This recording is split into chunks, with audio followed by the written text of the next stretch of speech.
Devotion channel के सभी भक्तों का स्वागत है प्रभु श्री कृष्ण के चैनल कृष्णा डिवोशन पर। आइए माघ मास कथा में आज हम श्रवण करेंगे अध्याय 17वां।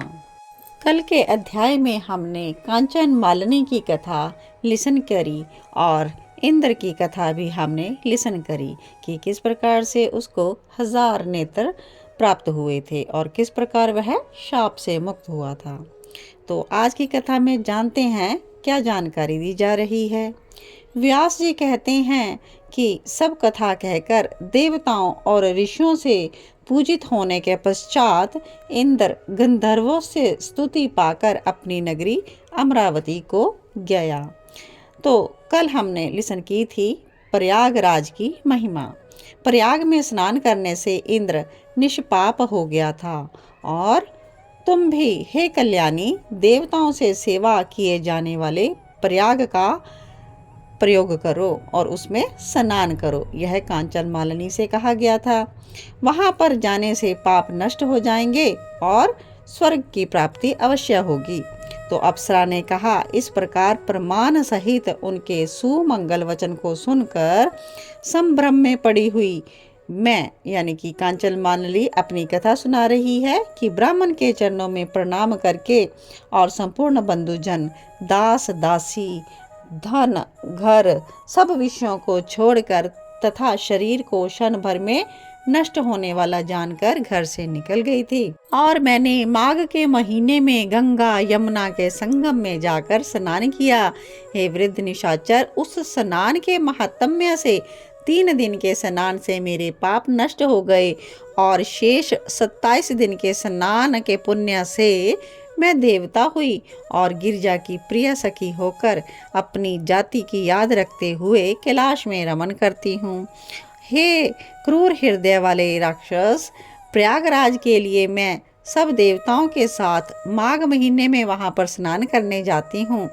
तो हे राक्षस, तुम्हारे पूछने पर यह सारा वृतांत मैंने आपको मुग्ध करने के लिए कहा। इस तरह से तुम भी मुझे मुग्ध करने के लिए अपना चरित्र कहो कि किस कर्म से तुम कुरूप और भयंकर हुए हो।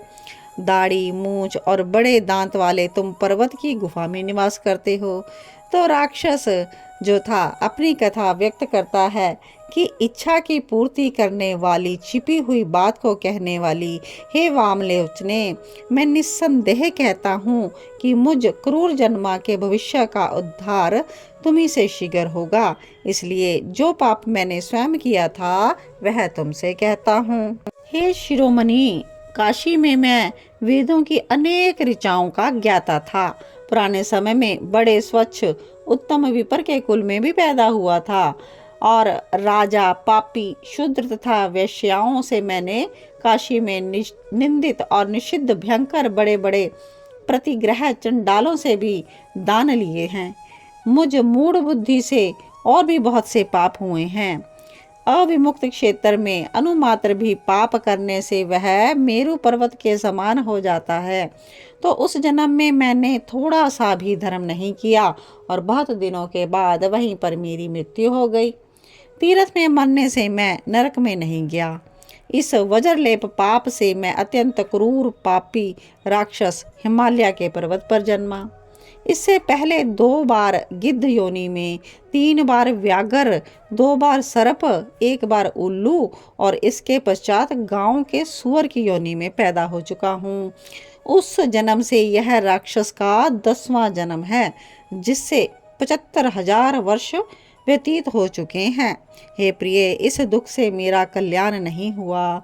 हे भद्रे, इस स्थान को 3 योजन तक मैंने जंतु रहित कर दिया है, यानी कि सब को खा लिया है।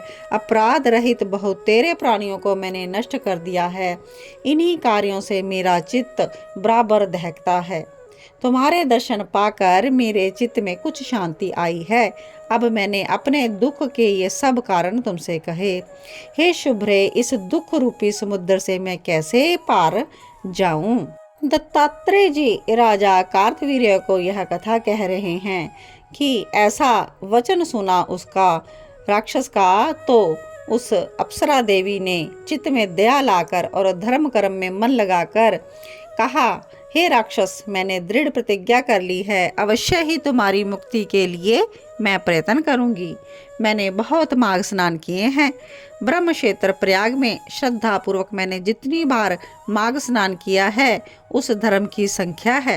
हे राक्षस, नहीं है, मैंने यानी कि असंख्या बार स्नान किया है।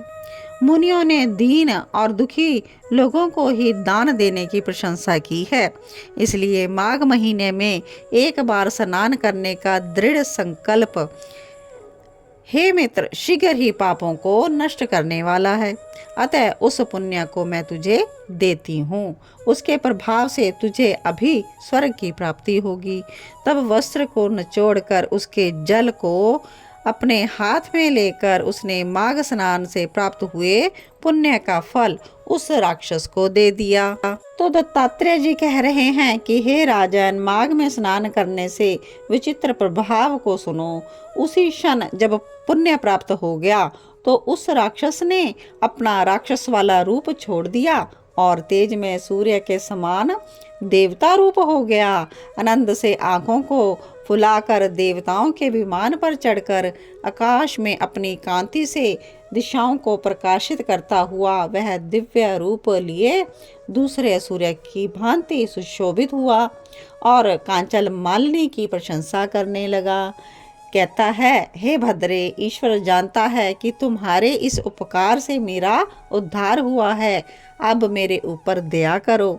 सब नीतियों से पूर्ण, सब धर्मों के करने वाली श्रेष्ठ शिक्षा मुझे दो, जिससे कि मैं आगे भविष्य में पाप ना करूं। तुम्हारी आज्ञा पाकर इसको श्रवण कर मैं स्वर्ग को जाऊं। तो दत्तात्रेय जी कह रहे हैं कि उसके मधुर वचन कहने पर कांचन मालिनी ने बड़े प्रेम पूर्वक आगे धर्म का उससे कहा कि सदैव हिंसा का त्याग कर धर्म व साधु पुरुषों की सेवा करो, काम आदि शत्रुओं पर विजय पाओ, दूसरों के गुण दोषों का वर्णन छोड़ दो और सत्य बोलो, शिव और वासुदेव भगवान की पूजा करो, देह, अस्थि, मांस और रुधिर में जो गर्व को त्याग दो, यानी कि अपने शरीर का अहंकार मत करो, पत्नी पुत्र आदि की ममता त्याग दो, संसार को दिन रात क्षण भंगुर मानो, वैराग्य भाव मन में लगाकर योगी बनो, शील युक्त हो, राक्षस शरीर छोड़कर तथा देव शरीर धारण कर और तेजस्वी होकर जल्दी ही स्वर्ग के सुख को भोगो। इस धर्मपूर्ण उपदेश को सुनकर प्रसन्नचित्त राक्षस ने कहा कि तुम नित्या प्रसन्न चित्त हो, तुम्हारा सदैव ही कल्याण हो, सूर्य चंद्र के स्थिति काल तक तुम शिव के पास आनंद करो। हे वरारणी, उमा के साथ तुम्हारा अखंड प्रेम बना रहे। हे माता, तुम सदैव धर्मनिष्ठा और तपनिष्ठा बनी रहो, तुम्हारे शरीर में कोई रोग ना हो, दुखियों के दुख को सदैव नष्ट करो। तो दत्तात्रेय जी कहते हैं कि ऐसा कहकर और कंचन मालिनी को नमस्कार करके वह राक्षस तो खुशी खुशी स्वर्ग को गया। तब देव कन्याओं ने वहां आकर खुश होकर कांचन मालिनी के मस्तक पर पुष्पों की वर्षा की और उसको छाती से लगाया। क्या कहा कि हे भद्रे, तुमने राक्षस का विचित्र उद्धार किया है।